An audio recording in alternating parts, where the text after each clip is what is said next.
단순히 특목고에 진학한 것을 두고 성공적인 입시였다라고 하지는 않죠. 제 경우에도 상산고 입시를 하기 전에 엄마한테 말씀드렸던 게 엄마, 나 상산고 가야겠어 였어요. 안녕하세요. 여러분의 공부 멘토 백지원입니다. 이제 막 2025학년도 수능이 끝났는데요. 수능이 끝나면 이제 또 고입 시즌이 시작이거든요. 아직 고등학생이 아니신 분들이 나는 어떤 고등학교에 가야 할지를 한 번쯤 생각해보게 되는 그런 중요한 시기인 것 같습니다. 오늘은 그 중에서도 과연 특목고에 잘 맞는 학생 유형이 따로 있을까를 주제로 영상 준비해봤어요. 우리가 단순히 특목고에 진학한 것을 두고 성공적인 입시였다라고 하지는 않죠. 왜냐하면 성공적인 입시는 나의 성격과 재능이 특목고의 특성과 맞물려서 좋은 시너지 효과를 내고 그 덕분에 장기적인 목표인 대입까지 성공적으로 치러낼 수 있었을 때 우리가 성공적인 입시라고 하는 거거든요. 많은 분들이 특목고를 간다고 모든 게 해결되는 것은 아니다 라는 말을 한 번쯤 들어보셨을 거예요. 특목고에서 서울대를 간 사람으로서 결론부터 말씀드리면 특목고를 가면 좋은 학생은 따로 있습니다. 특목고에 가면 좋은, 특목고를 가야 하는 학생들의 특징으로 오늘 두 가지를 말씀드려 볼 수 있을 것 같아요. 오늘 영상 보시고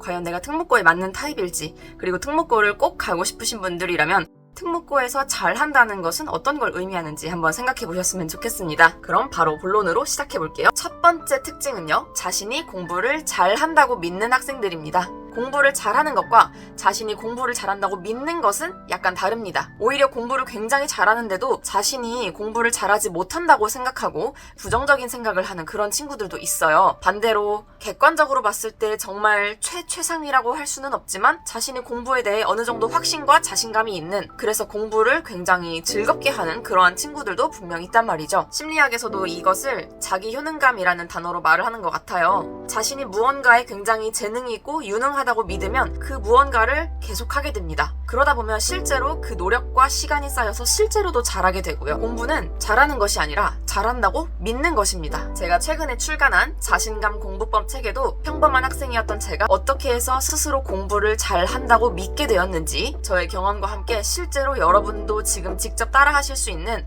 무언가를 잘한다고 믿는 그 근거를 스스로 만들어내는 그 과정을 소개하고 있어요. 특목고에 갔다고 해서 입시가 끝이 아니라는 거 모두가 아실 거예요. 그만큼 입시가 장기 레이스인 거고 결국은 오래 많이 하는 사람이 승리하는 게임입니다. 그러니 그런 게임에서 자신감을 가지고 누구보다도 공부를 즐거워하면서 계속하는 사람을 이길 순 없겠죠. 이게 스스로가 공부를 잘한다고 믿는 학생들이 특목고에 가서 잘하는 이유입니다. 두 번째로 특목고에 가서 잘하는 아이들의 특징은요, 바로 자신이 특목고를 왜 가야 하는지를 알고 있다는 거예요. 이게 되게 중요한데요. 자신이 특목고를 왜 가야 하는지 안다라는 말은요, 첫째로 먼저 자신에 대해 잘 알고 있고, 두 번째로 특목고에 대해 잘 알고 있다는 그 두 가지 의미를 합쳐놓은 말입니다. 자신이 어떤 사람인지 알고 자신의 그러한 특성을 특목고가 만족시켜줄 수 있을 거라고 기대한다는 거죠. 이런 학생들은 자신이 특목고를 가야 하는 확고한 이유가 있었기 때문에 특목고가 주는 여러 가지 부정적인 속성들, 스트레스 같은 것들을 비교적 다른 학생들에 비해 무던하게 잘 넘길 수 있는 친구들이에요. 특목고에 가면 일단 누구나 부정적인 경험을 하게 됩니다.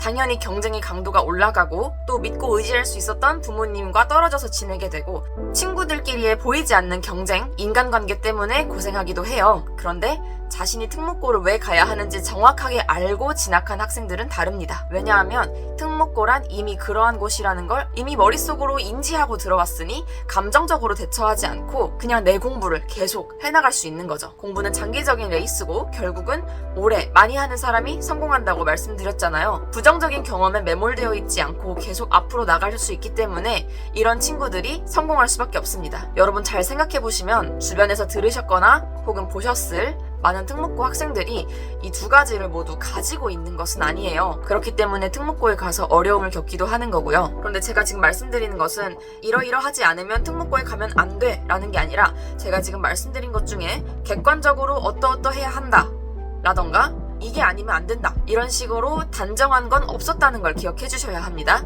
제가 지금 말씀드린 두 가지 특징은요, 다 우리들의 마음가짐으로 이뤄낼 수 있는 영역이에요. 자신이 공부를 잘한다고 믿게 되는 것, 그리고 특목고가 어떤 곳인지 이해해서 자신이 특목고에 꼭 가야 하는 학생이라고 믿게 되는 것, 이런 건 얼마든지 우리 마음으로 할 수 있는 거거든요. 그렇기 때문에 막연하게 특목고에 가고 싶은데 어떻게 해야 할지 잘 감이 안 오셨던 분들은 제가 말씀드린 두 가지 특징을 기억하시면서 특목고에 가더라도 부정적인 경험에 지지 않고 공부를 계속 해나갈 수 있는 그런 자신감 넘치는 스스로가 될 수 있도록 계속 마인드 트레이닝을 해보시면 좋을 것 같습니다. 제 경우에도 상산고 입시를 하기 전에 엄마한테 말씀드렸던 게 엄마, 나 상산고 가야겠어 였어요. 저 역시도 제가 공부를 잘하는 아이라는 것을 평생 믿어왔고요. 그 덕분에 이렇게 상산고에서도 좋은 결과를 내서 서울대에 진학할 수 있었던 게 아닌가 싶습니다. 네, 오늘 이렇게 특목고 가야 하는 학생들의 특징에 관해 말씀드려봤는데요. 제 영상에서 공감되었던 부분이나 궁금하셨던 점 댓글로 남겨주시면 제가 또 읽어보고 답글 드리도록 하겠습니다. 사실 오늘 말씀드린 이런 내용은 제가 11월 20일 수요일 교보문고 광화문점에서 강연을 통해 또 말씀드릴 내용이에요. 제가 자신감 공부법을 출간했던 출판사에서 좋은 기회를 마련해 주셔서 수요일 저녁 시간에 이렇게 귀한 자리를 갖게 되었습니다. 강연에서는 제가 실제로 썼던 자기소개서나 면접 관련 이야기들을 또 더 깊게 다룰 예정이니까요. 많은 관심 부탁드립니다. 그럼 오늘 영상은 여기까지고요. 다음에 더 유익한 공부 컨텐츠로 찾아뵐게요. 다음에 만나요. 안녕.